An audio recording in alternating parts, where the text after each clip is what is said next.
At the family dinner, my daughter-in-law pointed her finger at me and yelled, "The maid is going to eat in the kitchen." I simply smiled and replied, "That's fine, darling. And are you going to live on the street?" In that instant, she discovered that I was the owner of the house. I'm glad to have you here. Follow my story until the end and comment what city you are watching me from. That way I can see how far my story has reached. I'm Eleanor. I'm 63 years old, and I thought I had lived through enough betrayals in my life to recognize them from a mile away. I was wrong. The most painful betrayal arrived disguised as a family invitation, wrapped in the sweet voice of my son David asking me to come over for dinner. "Mom, it's been a while since we all got together. Chloe made something special," he had told me on the phone that afternoon.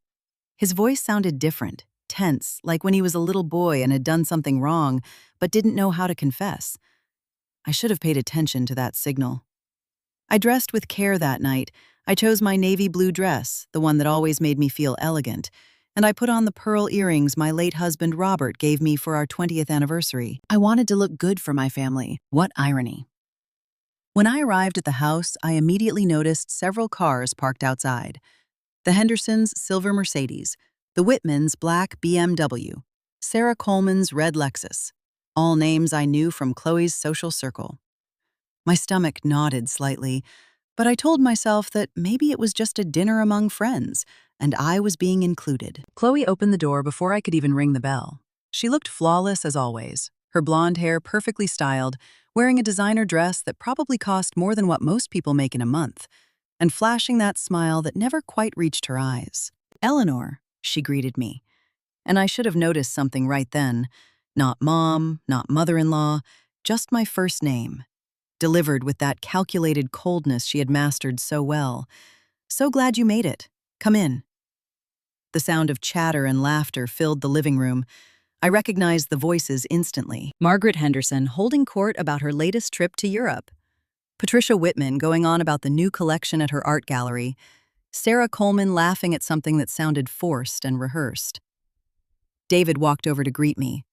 My son, who was once my best friend, now hugged me with the stiffness of a stranger fulfilling a social protocol. "Hi, Mom," he muttered near my ear. But there was no warmth in his voice, only obligation. "David, sweetheart, it's so good to see you," I replied, trying to ignore the sinking feeling that something was terribly wrong. His eyes avoided mine. Chloe cleared her throat with that theatrical flair she used whenever she wanted everyone's attention. "Well, now that we're all here, we can move to the dining room." I walked toward the group, waiting for someone to pull me into the conversation, but the looks I got were strange. Not hostile exactly, but uncomfortable, like my presence was an unplanned interruption. "Eleanor." Chloe's voice sliced through the air like a sharpened blade. I stopped and turned to face her. She was standing near the dining room entrance, holding that posture she always took when she felt in absolute control of a room. "I think there's been a little misunderstanding." The silence that followed was deafening. Every conversation died. I could feel the eyes of every guest locked onto me as if I were the center of some spectacle I didn't understand. "Misunderstanding?" I asked, my voice sounding smaller than I would have liked. Chloe smiled, but there was nothing kind about it. It was the smile of someone savoring what they were about to say. "Well, it's just that this is a dinner for my special guests, for people of our social standing." She paused, letting each word hang in the air. "I think you'd feel much more comfortable eating in the kitchen." I felt like I had been physically struck. The air rushed out of my lungs, and for a second, my brain couldn't process what I had just heard. My own daughter-in-law was exiling me to the kitchen like I was the help. I looked at David, waiting silently, begging him to say something to defend me, to remind his wife exactly who I was. But my son, the boy who once promised to protect me forever, just stared down at the floor. "The maid is going to eat in the kitchen," Chloe added, and this time there was no mistaking the venom in her tone. The words rang in my ears like a funeral bell. The humiliation was so complete, so sudden, that for a moment I was completely paralyzed. I could see the expressions on the guests' faces. Some looked uncomfortable, others curious, like they were watching an entertaining piece of theater. Margaret Henderson even exchanged a knowing glance with Patricia Whitman. Right then, I felt something shatter inside me. It wasn't my heart, That had already been fractured so many times over the years that I had learned to function with the cracks.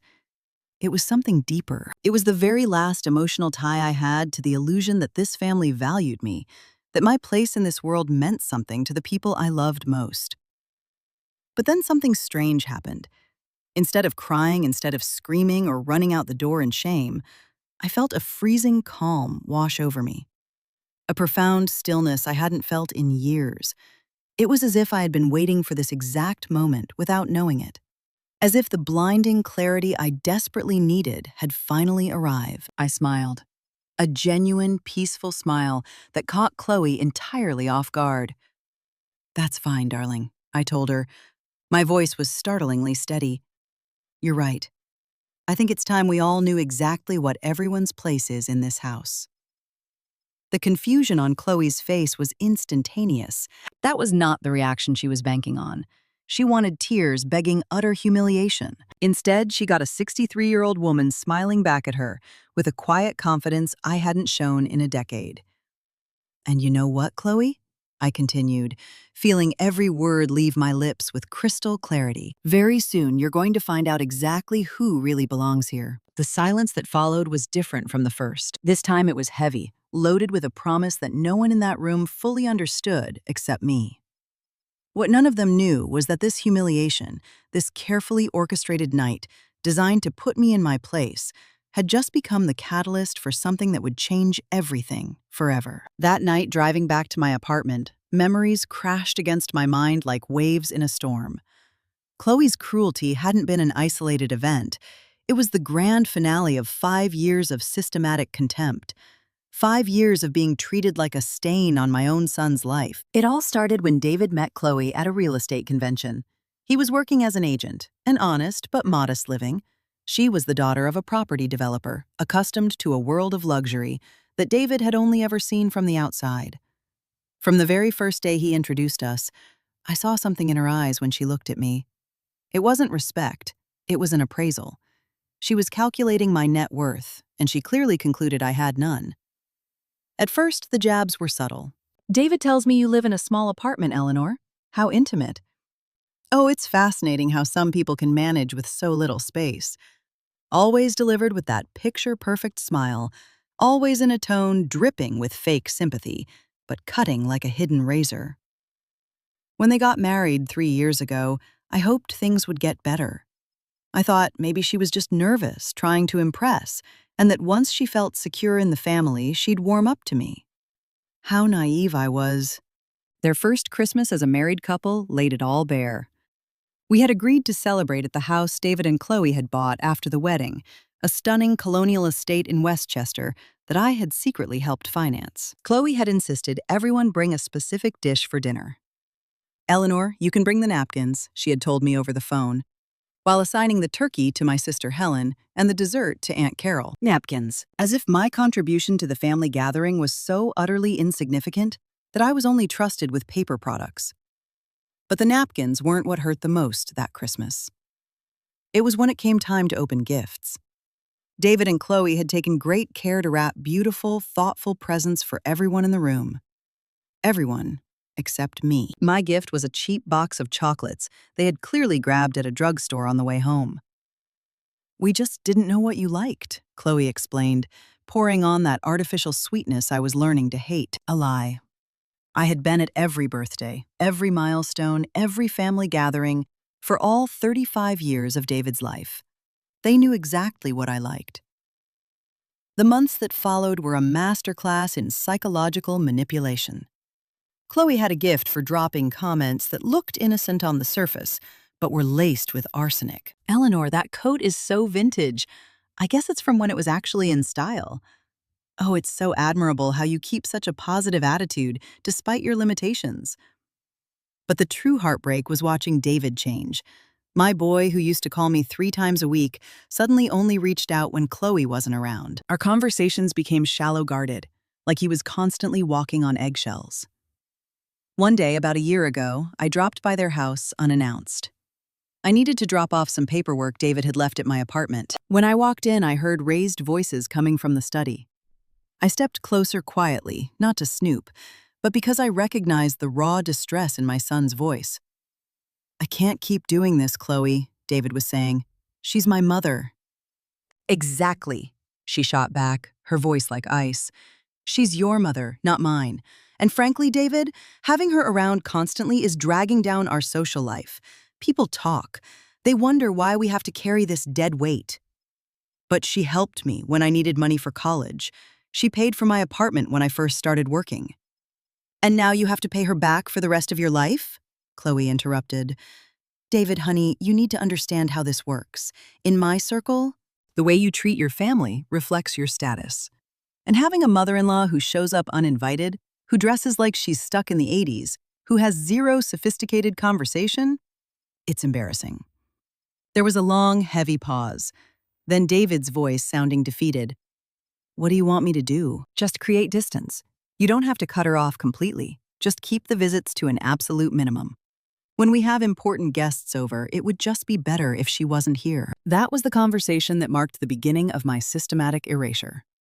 Suddenly, the dinner invites dried up. Birthdays were celebrated with just the two of them, which conveniently left me out.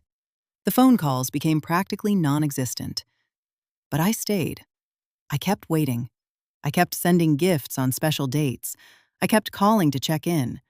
I kept making quiet, discreet deposits into David's account whenever I knew money was tight. Because that's what mothers do. We love unconditionally, even when that love is thrown back in our faces. What Chloe didn't know, what none of them knew, was that throughout all those years of rejection and humiliation, I had been making some very important decisions about my future. Decisions I kept locked away, waiting for the precise moment to show my hand. Robert, my late husband, had been a brilliant man when it came to money. During our 30-year marriage, he had invested with ruthless precision. He bought properties, he acquired land. He built a silent empire that very few people knew existed. When he passed away 4 years ago, he left me not just with his love and our memories, but with a massive fortune and a real estate portfolio that included, well, many things that certain people took for granted. After the Christmas of the napkins, after overhearing that conversation in the study, after every toxic remark and calculated exclusion, I had started making specific legal arrangements, making changes to crucial documents, moving pieces on the board to guarantee that when the time was right, the truth would drop like a bomb. That night, after the humiliation in the dining room, as I unclasped the pearl earrings Robert had given me, I knew the time had come. Chloe had played all her cards. She had bared her true nature in front of witnesses. She had crossed the point of no return. Now it was my turn to deal, and I was holding a winning hand she never even knew was in the deck. The days following the dining room incident dragged by in a strange silence. David didn't call, which didn't surprise me. Chloe had likely forbidden him from contacting me until I had thought about my behavior. But I wasn't waiting by the phone. I was busy tying up loose ends. Monday morning, I had an appointment with my lawyer, Marcus Wellington. Marcus had been a partner at Robert's firm for decades, and after my husband's death, he became the guardian of my financial secrets. His office in the financial district always put me at ease, with its flawlessly lined bookshelves and the rich smell of fresh coffee. "Eleanor?" Marcus greeted me, tapping a stack of files on his heavy mahogany desk. "The changes you requested last week are fully processed. Are you absolutely certain you want to pull the trigger on this?" I nodded, my spine straight. "Absolutely certain, Marcus. It's time." I had made the decision to transfer several properties that had remained under Robert's name directly into my maiden name, Eleanor Rivers. This included the very house where David and Chloe currently slept, a house they genuinely believed they had purchased with a standard mortgage. What they didn't know was that I was the one who had wired the entire down payment, and I had been quietly covering a massive chunk of their monthly mortgage for the last 3 years. "The filing should be ironclad within 2 weeks," Marcus explained. "After that, legally speaking, you will be recognized on public record as the sole proprietor of the Westchester estate, as well as the Manhattan condo and the commercial lot in Connecticut." Meanwhile, Chloe was busy soaking up her moment of glory through my social network, which was vastly more extensive than she could ever comprehend. Reports of her gossiping kept filtering back to me. At the tennis club, during her charity luncheons, at neighborhood mixers, she was spinning her version of the dinner party, painting herself as the exhausted victim of a demanding, unhinged mother-in-law. I just had to put my foot down. she had told Margaret Henderson during a Pilates class.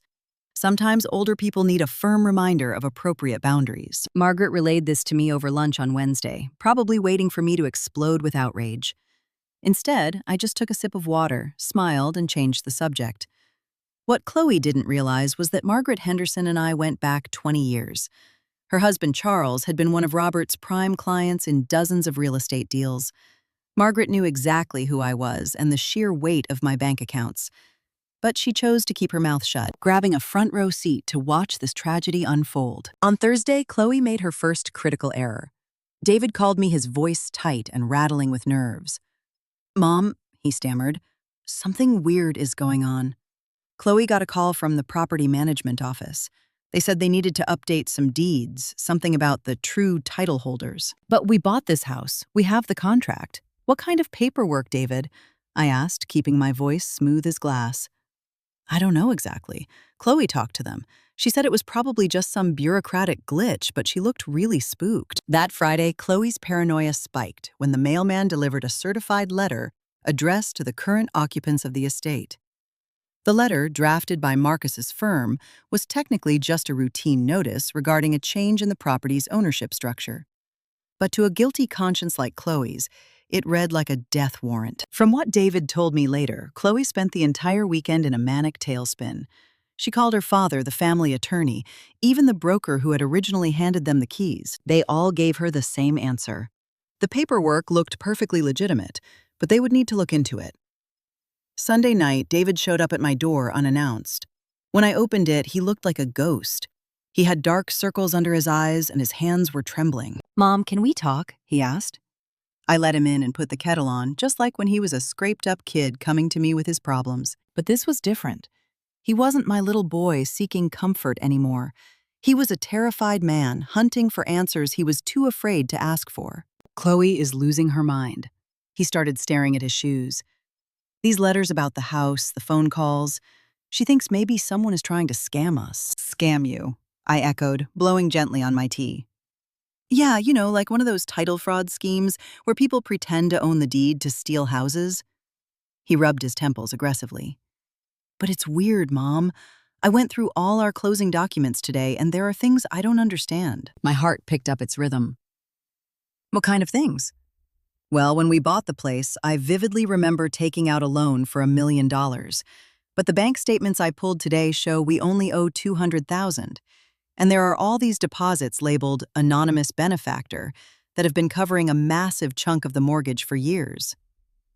David looked up at me, and for the first time since he was a teenager, I saw real clarity in his eyes, confusion melting into the horrifying realization that he was entirely in the dark. "Mom?" he asked slowly, "do you know anything about this?" That was the question I had been waiting years to hear. The exact moment the tectonic plates of our relationship shifted. I could see the gears turning behind his eyes, connecting dots he had willfully ignored for far too long. I set my mug down on the coaster and looked him dead in the eye. "David," I said gently, "did you ever stop to wonder how a widow living on a supposedly meager pension managed to bail you out of college debt? How she paid for your first apartment?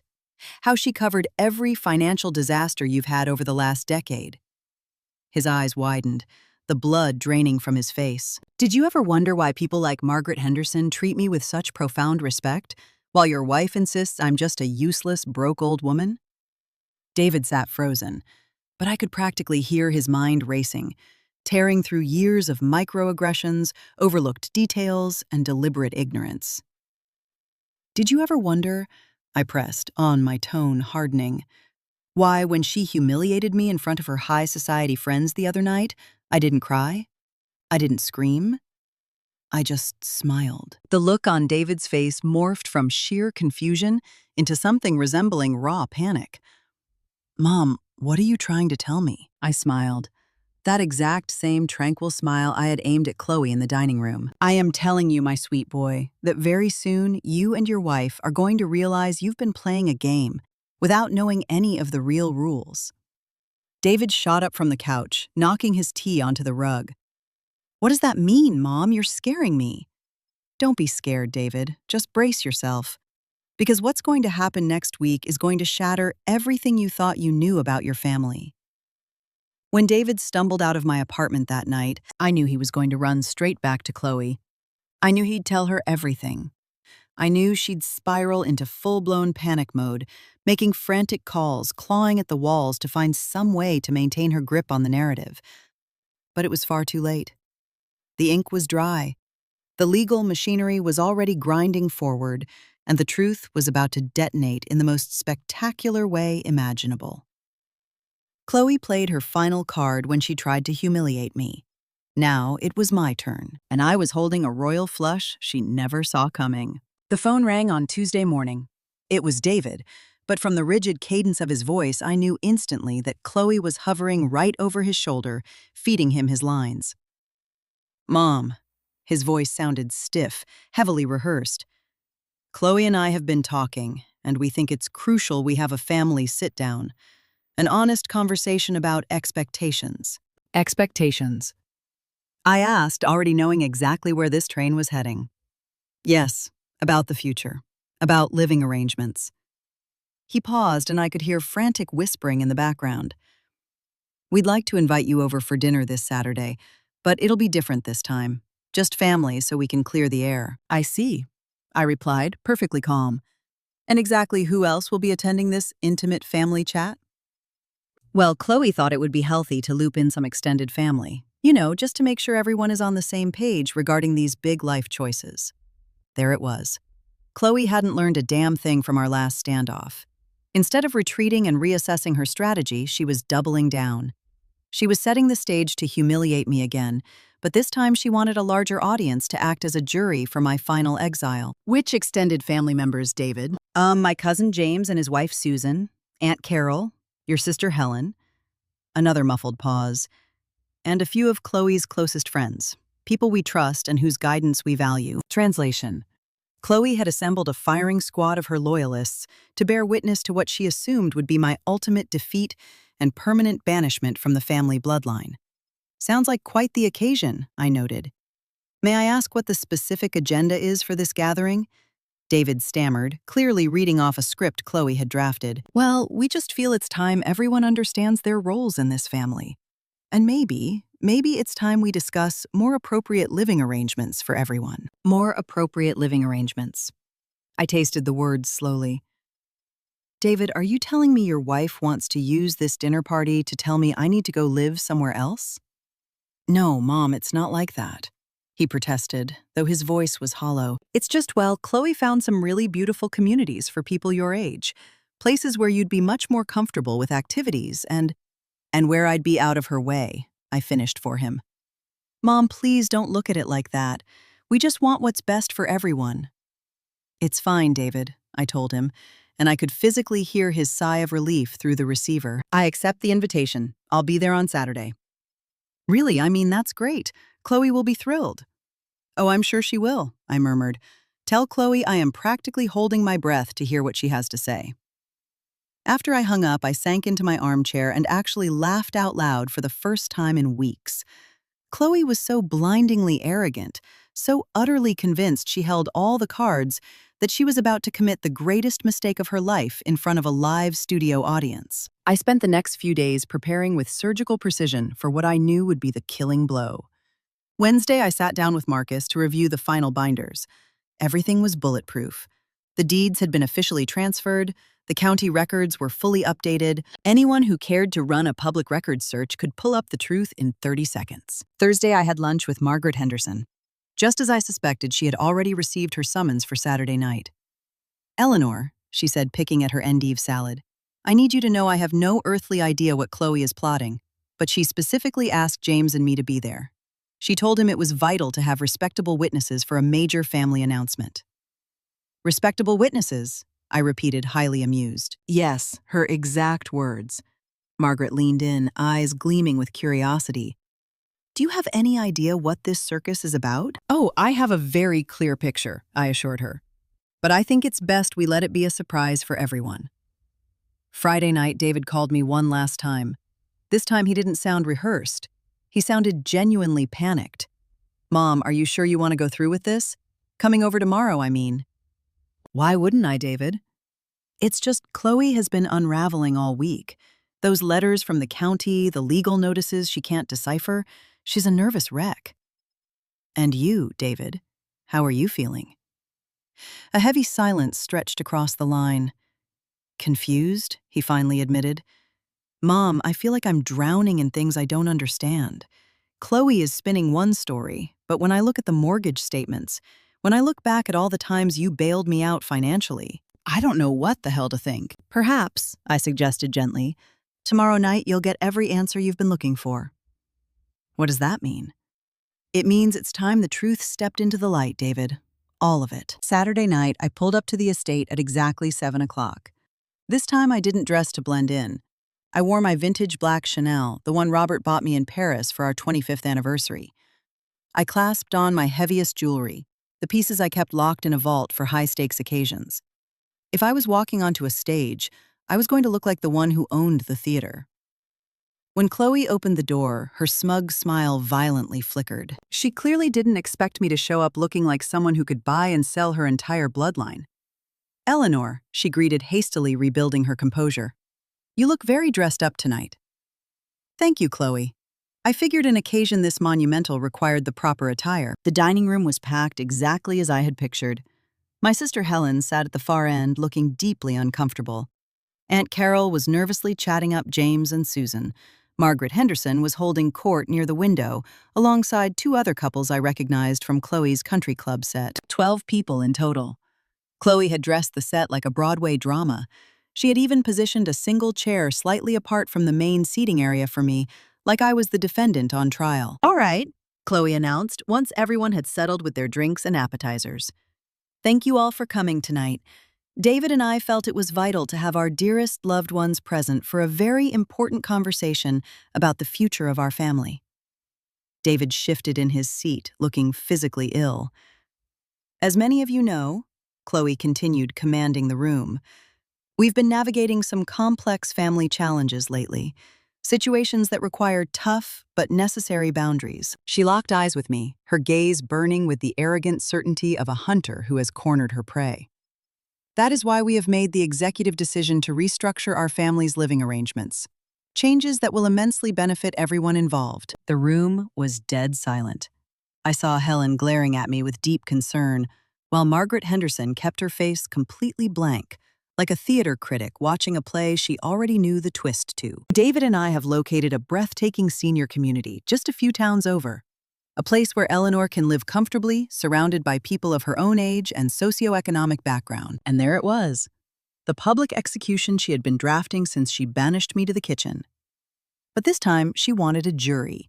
She wanted her peers to watch her put me in my place once and for all. Naturally, she added, dripping with fake philanthropy, we will be covering all the moving expenses and her first month's rent at the new facility. The silence that fell over the room was suffocating. Every head swiveled toward me, waiting for the fallout. I saw pity on some faces, morbid curiosity on others, and a few smirks from Chloe's inner circle. I stood up slowly, feeling the gravity of a dozen stares tracking my every move. When I finally spoke, my voice was as smooth and cold as a marble floor. Chloe, I began, I truly appreciate you bringing everyone together tonight. Because you're absolutely right. It is time everyone knew exactly what the appropriate living arrangements are. I smiled. That same terrifyingly serene smile that had broken her brain days ago. But before you map out where I should be living, perhaps we should discuss where you are going to live. The silence that followed didn't just drop, it crashed. It was like someone had ripped the power cord out of the wall. Chloe stared at me with pure, unadulterated shock, like I had just started speaking a foreign language. David's face was the color of ash. The guests traded frantic, wide-eyed glances, entirely unsure if they were watching a family meltdown or a psychotic break. Excuse me? Chloe finally choked out her voice, trembling at the edges. What do you mean, where am I going to live? I walked slowly to the head of the table, the exact spot Chloe always claimed when playing the flawless hostess. I stopped right behind the high-backed chair, rested my hands lightly on the mahogany, and made eye contact with every single person in the room before I opened my mouth. Well, Chloe, I started keeping my tone beautifully conversational. Since we're on the subject of appropriate living arrangements and who belongs where, I figured this was the perfect venue to clear up a few glaring misconceptions about this stunning estate. David shot up from his chair. Mom, what are you talking about? I reached into my designer bag and pulled out a thick manila envelope I had meticulously organized that morning. Inside were copies of every vital document, arranged chronologically to tell a very specific, undeniable story. David, when you and Chloe bought this property 3 years ago, do you recall what you put down for the deposit? David frowned, his chest heaving. $200,000? Why, and where did that money come from? We... David looked at Chloe, whose eyes were darting around like a trapped rat. Chloe said her family loaned us the cash. Chloe bolted upright, knocking her chair back. David, I do not think it is appropriate to air our private finances in front of... Oh, but Chloe, I cut in, my voice dangerously soft. You were the one who demanded witnesses. You said it was vital that everyone understood the appropriate arrangements. I smiled. I'm just following your agenda. I pulled the first sheet of paper from the stack. This is a bank wire record showing a transfer of $200,000 from an account held by Eleanor Rivers to the joint account of David and Chloe Martinez, dated exactly 3 days before you closed on this house. A collective gasp rippled through the dining room. Margaret Henderson leaned forward, practically vibrating with excitement. Helen clamped a hand over her mouth. Mom, David whispered, horrified. You gave us the down payment. I didn't give it to you, David. I loaned it to you. 0 interest, no due date.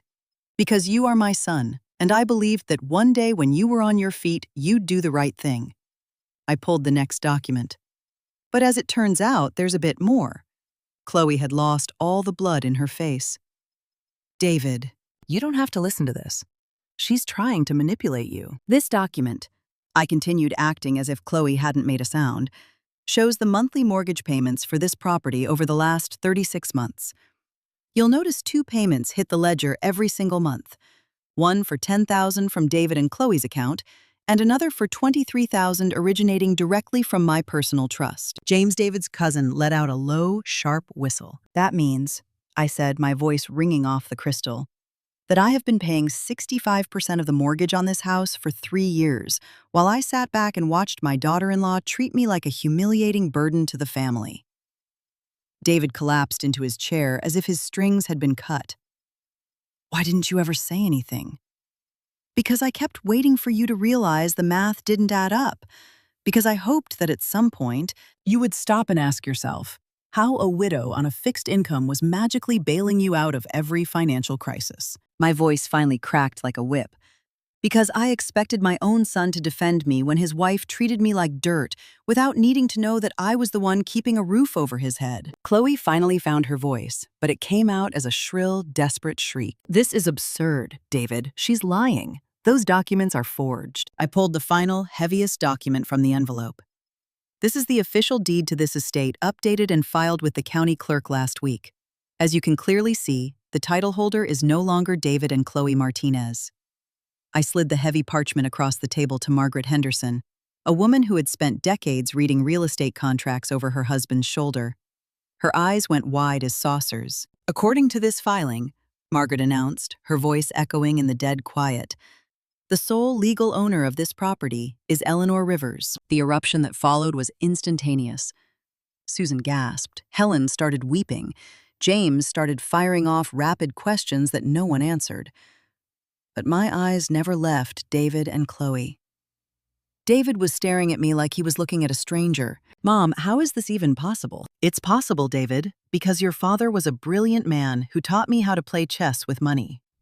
It's possible because when he died, he left me an investment portfolio and real estate holdings that most people in this room couldn't even fathom. I paused, letting it twist the knife. And it is possible because for the last 3 years, while your wife treated me like garbage, I was quietly executing legal maneuvers to protect my assets. Chloe was physically shaking now. David, you have to stop this. She can't do this. We live here. We have rights. Rights. I repeated the word, and for the first time all night, my tone dripped with absolute venom. What rights exactly, Chloe? The right to humiliate me in my own home? The right to parade around telling your country club friends I'm a burden while I pay your light bill?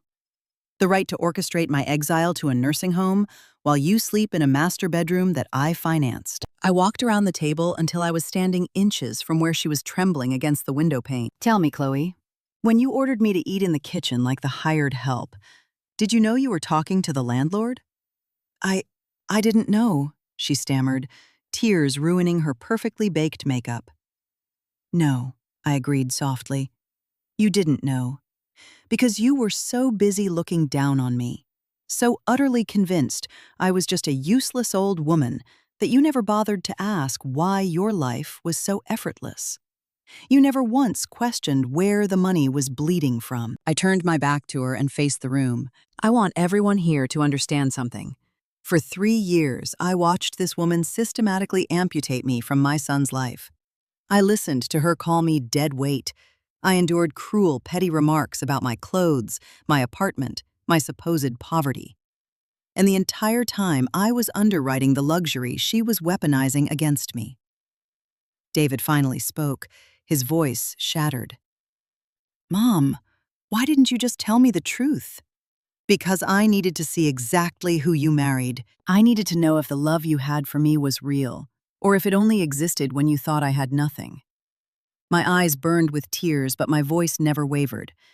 And tragically, David, I got my answer. Chloe suddenly lunged toward David, clawing at his sleeve. David, you have to believe me. If I had known, if I had understood, I never would have— You never would have what, Chloe? I snapped, cutting her off. You never would have treated me like trash. So your basic human decency is only activated by wealth? Your love for my son was entirely conditional on keeping me marginalized. David ripped his arm out of Chloe's grip and stepped toward me. Mom, I'm sorry. I am so sorry. I didn't know. You knew, David, I told him gently. You might not have known the dollar amounts, but you knew your wife was abusing me. You knew she was systematically erasing me from your life, and you chose to let it happen because it was easier than standing up to her. The silence that settled over the room was apocalyptic. Everyone could feel the crushing weight of the choices that had built this room. I reached into the envelope one last time and pulled out a single sheet of paper. This is a 30-day notice of eviction. It is dated for today. Chloe let out a guttural sob. You can't do this, David. Do something. I looked at my son, this 35-year-old man who was once the center of my universe, and I felt a cocktail of profound love and crushing disappointment that I had never known existed. David, I told him, you have a choice to make, and it has to be your choice, not hers. The 30 days that followed that dinner were the longest and simultaneously the most liberating days of my life. David didn't speak to me for the first week. Chloe predictably went nuclear, making frantic calls to barristers, her family, anyone who could invent a legal loophole to stop the eviction. But Marcus had built a fortress. There was no legal way out. What I didn't see coming was the fallout from the rest of the family and Chloe's precious social circle. Margaret Henderson called me the morning after the bloodbath. Eleanor, she purred. I have to admit, that was the most satisfying execution I have witnessed in 30 years. That girl had been dragging your name through the mud for months, telling everyone who would listen that you were a leech. And now? I asked. Now the entire zip code is talking about how a woman could be so monumentally stupid as to bite the hand that was paying her mortgage. Margaret laughed. Honey, you are a legend in this neighborhood. My sister Helen took it differently. She showed up at my door 3 days later, her eyes swollen from crying. Eleanor, I had no idea about any of this, she wept, collapsing onto my sofa, just like she had 1,000 times over our lives. If I had known you were funding their entire life, I would have— You would have done what, Helen? I asked her quietly. Would you have told David his wife was abusing me? Because you didn't need to see my bank statements to see how Chloe treated me. Helen sat in silence for a long, ugly minute. You're right, she admitted, staring at the floor. I just thought it was, normal friction between a wife and a mother-in-law. I didn't realize how vicious she was being. That's the trick with emotional abuse, Helen. People look the other way because confronting it is messy. 1 week before the eviction notice expired, David finally showed up at my door. He looked ruined. He had dropped weight, the bags under his eyes were bruised purple, and his hands shook as he handed me a coffee from my favorite cafe. "Mom," he started, his voice wrecked. "I need you to know I've spent the last 2 weeks replaying every single moment, every conversation, every time Chloe made a jab at you, every time I stood there and played Switzerland." He took a shaky breath, and I realized you were right. I knew. I didn't know about the money, but I knew something was rotting. I knew she was hurting you, and I chose to look the other way. Why? Because I was a coward. He choked on the words. Because I thought if I just kept her happy, if I just kept my head down, it would all smooth over. But it never did it? Because every time I gave her an inch of you, she took a mile. "David," I said softly, "are you apologizing because you know you broke my heart? Or because you know I hold the deed?" The question hit him like a physical blow. His eyes flooded with tears. "I deserve that," he whispered. "I deserve for you to doubt every word out of my mouth. It's not about what you deserve, son. It's about me needing to know if you've actually woken up, or if you're just terrified of the consequences." David broke. He buried his face in his hands and sobbed with a raw, ugly grief I hadn't seen since he was a child. "I'm sorry, Mom. I am so damn sorry. Not about the money, not about the house. I'm sorry I lost you. I'm sorry I let her treat you like a stray dog. I'm sorry I wasn't the man you raised me to be." It was everything I had been praying to hear, but my chest still felt like it was full of lead. "And Chloe?" David wiped his face, his eyes red and hollow. "Chloe packed her bags 3 days ago. She moved back in with her parents. But right before she walked out, she said something that cleared the fog completely." David took a sip of his coffee, his hands still trembling. "She told me that if I chose to stay with you, if I chose your money over my wife, she couldn't be with someone so pathetic." "And what did you say to her?" "I told her she was wrong. I wasn't choosing your money. I was choosing my mother, the woman who raised me, who bled for me, who stood by me my entire life, even when I left her out in the cold." David leaned forward, gripping my hands like they were a lifeline. "Mom, I know I might be too late. I know I might have poisoned this beyond repair. But I want to try. I want to be the son I was always supposed to be." I looked at this man, my flesh and blood, and I saw something I hadn't seen in a decade. I saw the David from before Chloe, the boy who would fight kids on the playground if they made fun of my accent, the boy who brought me crushed dandelions on Mother's Day because he knew I loved them more than expensive roses. "David," I finally told him, "when your father died, I swore to him I would always take care of you. But somewhere along the line, I confused taking care of you with letting other people control you. I made mistakes too. But you never stopped loving me," he said, "even when I didn't deserve a drop of it. That is what mothers do, David. We love unconditionally, but respect has to be earned." 3 days later, David moved out of the estate. Not because I forced him to, but because he decided he needed to figure out who he was in the quiet. He rented a tiny apartment near his office and started living strictly within his own means for the first time in his adult life. I, on the other hand, made a move that shocked even me. I packed up my tiny apartment and moved into the Westchester estate. After years of shrinking myself, of pretending to be less so others could feel like more, it was time to live out loud. My first night in that house, sitting in the very living room that had been the stage for my humiliation, I felt something alien. Pure, absolute peace. There was no one whispering about my clothes, my age, or my bank account. There was no one rolling their eyes at my existence. It was just me in my house, breathing my own air. Margaret Henderson became a fixture at my dining table, and slowly, I started reviving the social life I had let wither while trying to play the perfect invisible mother-in-law. It turns out that when a 63-year-old woman stops apologizing for taking up space, she attracts people who admire the fire. David started coming over on Sundays. At first, it was like walking on glass, formal, hyper-careful. But week by week, the ice thawed. He never brought up money. He never assumed I was picking up the check.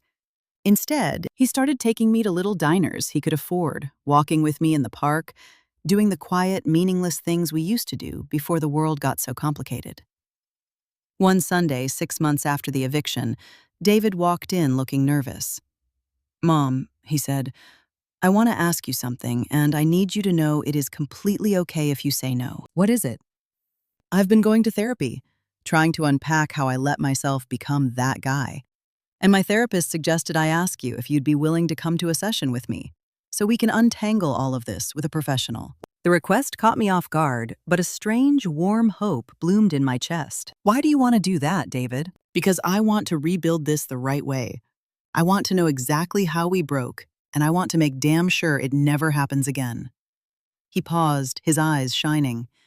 "And because I love my mother, and I need her to know her son is willing to do the work to fix this." That night after David drove home, I sat out on the back patio, the same patio where Chloe had plotted so many of my downfalls, and a profound realization washed over me.